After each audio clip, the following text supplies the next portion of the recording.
Buenas tardes, mi nombre es Carla Álvarez Llanesa y soy psicóloga del Servicio de Promoción de la Salud de Sanitas. Bienvenidos al taller de hoy donde vamos a hablar sobre la ansiedad y cómo gestionarla. La ansiedad es una respuesta natural del organismo que todas las personas en algún momento de nuestra vida hemos experimentado o vamos a experimentar. Al contrario de lo que se piensa, se produzca un momento de ansiedad no es algo negativo que debamos de evitar. De hecho, pues es bastante habitual que aparezca en nuestro día a día y nos es en ocasiones incluso muy útil para enfrentar efectivamente todas esas experiencias que vivimos. Algunos ejemplos de situaciones que pueden desencadenar la ansiedad son, por ejemplo, pues ir con prisa conduciendo y encontrarnos con un atasco, el tener una discusión con nuestro hijo, el conocer un nuevo ambiente de trabajo o estar pues con un grupo desconocido de personas. ¿Qué tienen en común estas situaciones? Pues bien, nuestro cerebro las reconoce como experiencias que van a necesitar una preparación de recursos, ya sean pues físicos o psicológicos, para que podamos afrontar estas situaciones con éxito. ¿Cómo saber o sabe mi cerebro en qué momentos desencadenar la respuesta ansiosa? Esto va a ser ante lo que vamos a llamar estímulos amenaza, ¿no? Que necesitan activar el organismo. Estos estímulos desencadenan una respuesta de ansiedad,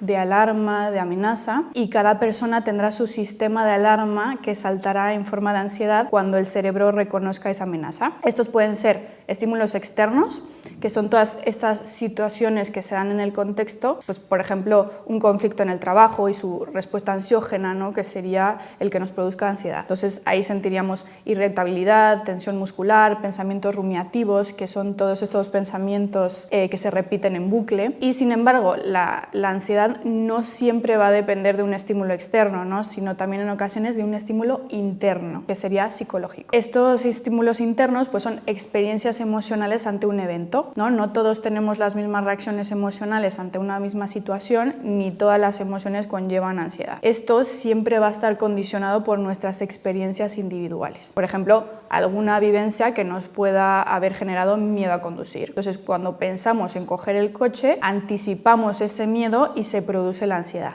Y esto a su vez pues puede generar una respuesta como el bloqueo o la tensión muscular. ¿Cuándo es adaptativa la ansiedad y cuándo deja de serlo? Pues como hemos dicho, la función de la ansiedad va a ser la de movilizar recursos frente a situaciones que valoramos como amenazantes, ¿no? Pero en ocasiones la ansiedad lo que hace es que se puede volver perjudicial. Y entonces, ¿qué va a ser? Pues no activarnos, sino llegar a limitarnos, como veíamos, por ejemplo, en el ejemplo de conducir. Cuando hablamos de una ansiedad adaptativa, hablamos de un nivel de activación que es ajustado y que es útil para resolver los problemas. Y este nivel es controlable, es proporcional a las causas que la provocan, y aunque puede ser incómoda, no implica un sufrimiento grave. Por ejemplo, pues cuando nos asignan una tarea nueva en el trabajo, eso activa mi ansiedad, es un estímulo ante el cual tengo que poner en marcha pues ciertos recursos. ¿Y esto qué es lo que genera? Pues prepararme para la tarea, dedicarle tiempo, dedicarle recursos. Entonces sería adaptativa porque me activa, pero me permite reaccionar eficazmente sin generar malestar. Sin embargo, ¿cuándo hablaríamos de ansiedad desadaptativa? Pues cuando esta es excesiva, es desproporcionada y nos vuelve sobre todo limitante, lo que dificulta el rendimiento y la adaptación a esa situación. No me ayuda, sino que me bloquea. Y en el ejemplo que hemos dicho antes, el del miedo a conducir, pues sería una respuesta de bloqueo, mareos, palpitaciones. Entonces, la ansiedad desadaptativa se da cuando la situación o la amenaza percibida es desmesurada en intensidad y en persistencia, y lo que hace es que agota las posibilidades de adaptación. Pues por ejemplo, las personas que han vivido un atentado, ¿no? Siendo esta una situación que nos deja sin recursos, es muy probable que vivan posteriormente una ansiedad altamente desadaptativa. Y otro tipo es cuando la reacción es desproporcionada en intensidad y en duración en relación al estímulo que la genera. Pues por ejemplo, si yo tengo mucho miedo a los perros, se genera una situación ansiosa y mi reacción será en ocasiones intensa porque se me acelera el corazón, me paralizo y puedo salir corriendo. Para explicar mejor la ansiedad, veamos la siguiente imagen. Esta gráfica que mostramos aquí es la curva de la ansiedad. Como veis, es una emoción que se va activando y que va disminuyendo de manera gradual. Entonces, se inicia poco a poco, escala hasta su punto más alto y después hace una declinación en síntomas y empieza a descender por sí sola o con ayuda de nuestros recursos. Pues, por ejemplo, si empiezo con una sensación de inquietud, la ansiedad máxima sería pensar que tengo un ataque en el corazón, sentir los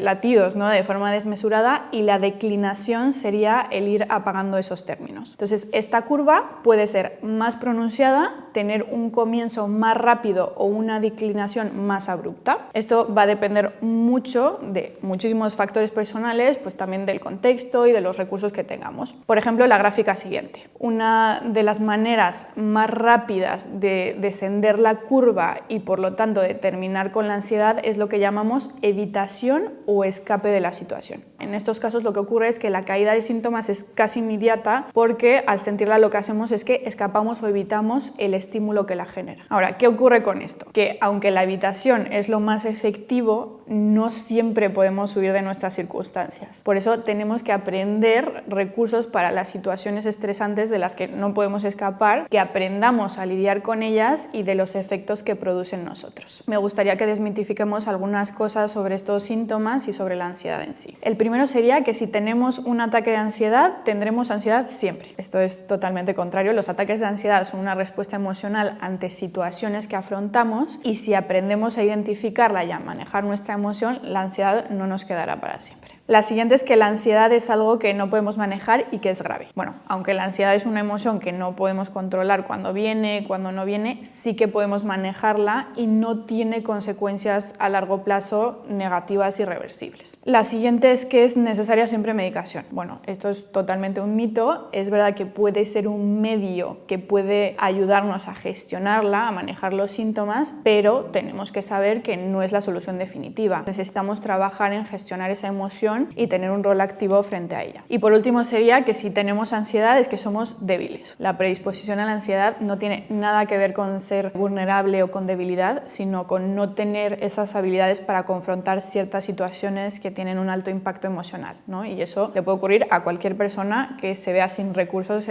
ante una situación determinada. Las personas experimentan la ansiedad de diferentes maneras, pero normalmente lo medimos en los siguientes niveles. La primera sería la respuesta cognitiva, que son todos esos pensamientos, esas ideas, esas imágenes y su influencia en la memoria, en la atención, en el aprendizaje. Luego sería la respuesta fisiológica, que son todos los cambios orgánicos que se producen principalmente en el sistema nervioso y en el sistema neuroendocrino, que su activación a la vez produce una activación en otros sistemas, ¿no? Como puede ser el respiratorio, el cardiovascular, el gastrointestinal, el dermatológico, y pues al final esto genera una amplia respuesta corporal. Luego sería la respuesta comportamental, que es toda esa exteriorización de las emociones, conductas de afrontamiento, las de evitación que hemos hablado, e incluye también pues comunicación verbal, no verbal, expresión facial y expresión emocional. Y por último sería la respuesta emocional, ¿no? Que se trata de todas esas emociones asociadas a la experiencia de la ansiedad.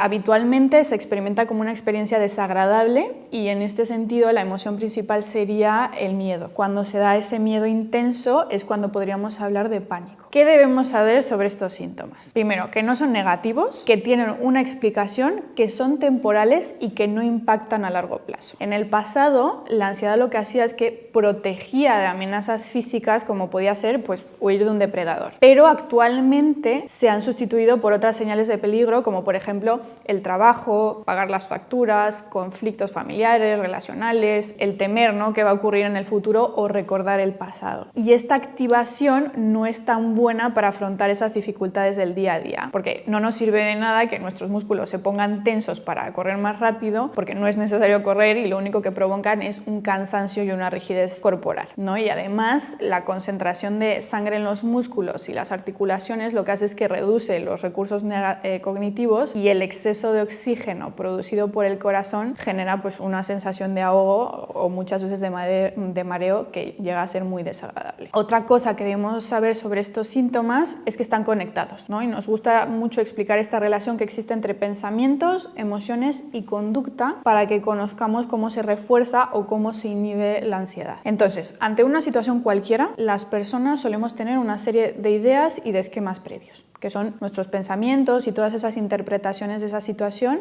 y van a generar una emoción. Esta emoción lo que hace es que condiciona la selección de información que recogemos del entorno. Entonces, en situaciones percibidas como amenazantes, la valoración que se hace de ellas provoca fijar la atención en los elementos desagradables, pudiendo así entonces evocar recuerdos de situaciones o de experiencias similares. Y esto provoca una actividad fisiológica específica que influirá influirá a su vez en afrontarla de forma activa o evitativa. Y por último, según la conducta de afrontamiento que llevemos a cabo, pues se va a generar una percepción de éxito y disminuirá por lo tanto la ansiedad, o generará una sensación de fracaso que volverá a activar esa ansiedad. Bueno, veamos cómo ocurre la conexión, por ejemplo, si nuestro jefe nos pide un informe, ¿no? Este es el estímulo externo que generará una respuesta en nuestra mente, también en nuestro cuerpo, y nos llevará a la acción. El primero serán los aspectos fisiológicos, ¿no? El sistema nervioso lo que hace es que genera un nivel de activación y se nos cargan los músculos de la espalda. Como aspectos cognitivos, pues podríamos tener pensamientos del tipo no soy capaz, no tengo tiempo, voy a cometer muchos errores. Y por último serían los aspectos conductuales, que básicamente en este caso podría ser procrastinar la acción. Una vez detectado el círculo y conociendo cómo funciona, ahora lo que tenemos que hacer es buscar formas de romperlo, ¿no? Cambiando nuestros pensamientos, revirtiendo nuestra respuesta fisiológica o cambiando nuestro comportamiento. Nos vamos a centrar en algunas de ellas, ¿no? Como pueden ser actividades de desconexión, técnicas de relajación, mindfulness, fundamental también actividades de autocuidado, el que tengamos una buena organización y gestión de nuestro tiempo y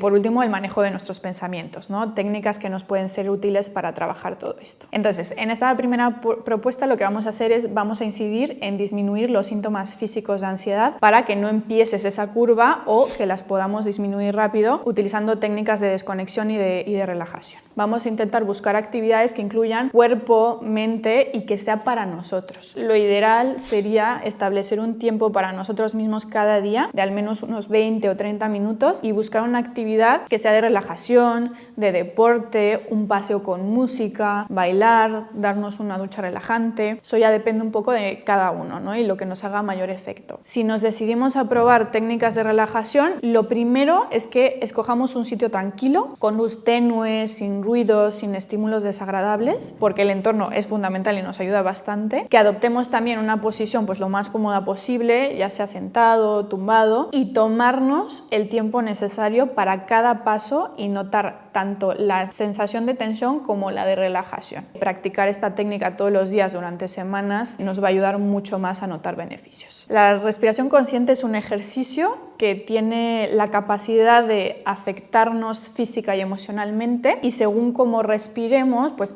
el patrón, la velocidad, los músculos involucrados, los efectos que obtendremos serán unos u otros. La respiración consciente será lenta, será abdominal y con una exhalación más prolongada que la inhalación. Ponemos una mano sobre el pecho y la otra sobre la boca del estómago, sobre el diafragma. Entonces vamos a tratar de llevar el aire lo más que podamos hacia el abdomen, intentando mantener el pecho lo más estático posible, y recordamos expulsar siempre el aire durante más tiempo del que inhalamos. El mindfulness es la focalización de la atención en el momento presente y es un método para conseguir la atención plena, ¿no? Que nos centremos en lo que está sucediendo aquí y ahora, aceptándolo sin más, sin intentar cambiar nada ni juzgar. ¿Cuántas veces hemos sido conscientes de lo que realmente estamos haciendo? ¿Y cuántas veces vamos en automático? Porque en general, por el estilo de vida que tenemos, no vivimos en el presente, sino que estamos constantemente en nuestros pensamientos, ¿no? Los cuales suelen ser sobre el pasado, sobre el futuro. Es muy importante tener presente que no es dejar la mente en blanco, es todo lo contrario, es llevar la atención a lo que pasa en nuestra mente en ese mismo instante, pero siempre, como decía antes, con una actitud de aceptación de nuestros pensamientos. Algunas técnicas para poder poner en práctica el mindfulness en el día a día sería la respiración, ¿no? Porque normalmente respiramos de manera automática e inconsciente y el poner nuestra atención en ella pues nos va a ayudar. Luego también sería una actividad muy positiva la práctica cotidiana, que intentemos buscar una actividad que realicemos de manera cotidiana, como puede ser ducharnos, comer, caminar, meternos en la cama, dormir la siesta, y que intentemos poner toda nuestra atención en esa actividad, nuestros 5 sentidos, y de esta manera estaríamos realizando mindfulness. Y por último, practicar la amabilidad con nosotros mismos, que dediquemos por lo menos 10 minutos al día a identificar nuestras necesidades personales, reconocerlas como parte de nosotros y darnos permiso para hacer algo que nos satisfaga. Y bueno, otra propuesta sería el autocuidado, que es muy importante cuidar nuestro ocio, cuidar nuestro tiempo libre, tener corresponsabilidad en el hogar, ¿no? Que nos procure también espacios de descanso, y esto se consigue pues repartiéndonos las tareas, el respetar nuestras horas de sueño y de descanso y mantener hábitos de alimentación equilibrados y saludables. Que recordemos que el autocuidado no es opcional, es salud. Y otro punto importante sería el que organicemos nuestro trabajo y gestionemos el tiempo de manera adecuada. Para organizar nuestro tiempo de manera eficiente, el primer paso que tenemos que tener presente es dedicar unos minutos a programarnos y planificarnos diariamente antes de empezar cada día, y sobre todo al inicio de cada semana. El segundo sería el que determinemos un criterio de prioridades a la hora de afrontar nuestras obligaciones. No siempre tenemos el tiempo para todo lo que nos gustaría, entonces que pongamos plazos realistas y que jerarquicemos. Y ya por último, pues que establezcamos bloques de tiempo productivos y realistas. Y dentro de estos, que no nos olvidemos de que tenemos que incorporar tiempos de ocio y tiempos de descanso. A nivel laboral, pues que intentemos cumplir un poco la norma de unas 2 horas de trabajo acompañadas de 10 minutos de descanso para que también aprovechemos nuestra curva de rendimiento al máximo. Y por último, dejar margen de tiempo para los imprevistos, aproximadamente unos 30-50 minutos en cada jornada laboral.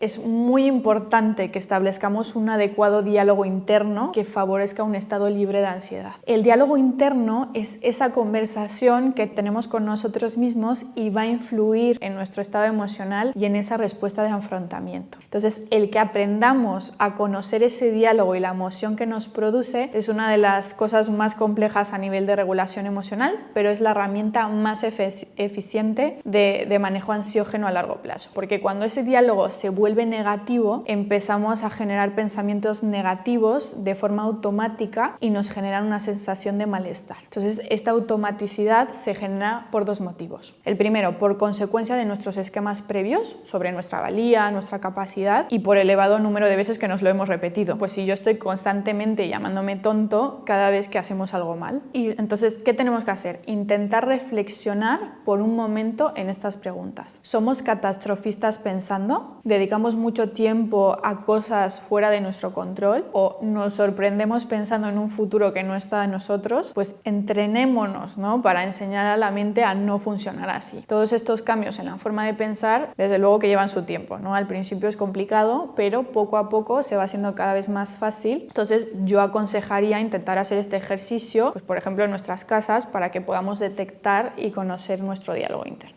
Ahora, dentro de las técnicas para manejar los pensamientos, me gustaría presentar 2. Esta primera es tan fundamental porque los pensamientos del día a día lo que hacen es que suelen cristalizarse en aquello que llamamos preocupaciones. Las personas, cuando estamos preocupadas por una situación, dedicamos gran parte de nuestro tiempo a darle vueltas una y otra vez a esos pensamientos. Y parte de esta inversión de tiempo consiste en anticipar situaciones negativas, consecuencias exageradas, que son también muy ambiguas y con unas posibilidades de afrontamiento muy limitadas, o esperando simplemente a conseguir una idea para unir todas esas piezas de nuestro rompecabezas. Y sin embargo, normalmente lo que conseguimos es aumentar nuestro malestar, ¿no? Y por lo tanto bajar nuestra eficacia, sintiendo todavía más ansiedad. ¿Qué es lo que hace la técnica del tiempo basura? Pues regula ese pensamiento obsesivo y circular. Pues la idea es elegir un momento del día para esas preocupaciones. Siempre tiene que ser después de nuestras horas de trabajo o de estudio y antes de la hora de prepararnos para ir a dormir. Y de este modo pues conseguimos que no nos interfiera en las horas que dedicamos a sacar adelante nuestros quehaceres y que tampoco se mete en nuestro tiempo de sueño. En este momento lo que vamos a hacer es cogemos un papel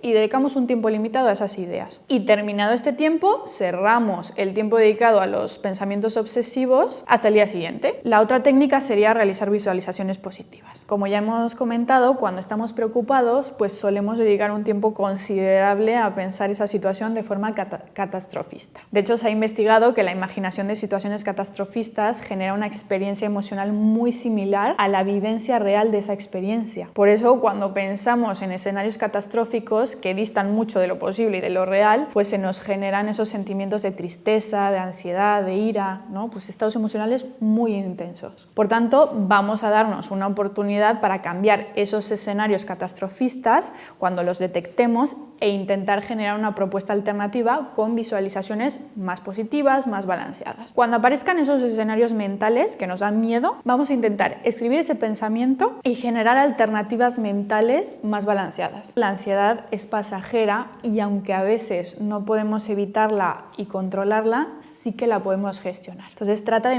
memorizar estas propuestas y dedicarle un tiempo para saber qué es aquello que funcionará para nuestra ansiedad. El que contemos con estas herramientas nos va a resultar desde luego muy útil para comprender y manejar la ansiedad en nuestra vida cotidiana y mejorando así nuestro bienestar. Bueno, hasta aquí el taller sobre la ansiedad y cómo gestionarla. Espero que os haya sido de utilidad. Un saludo y feliz día.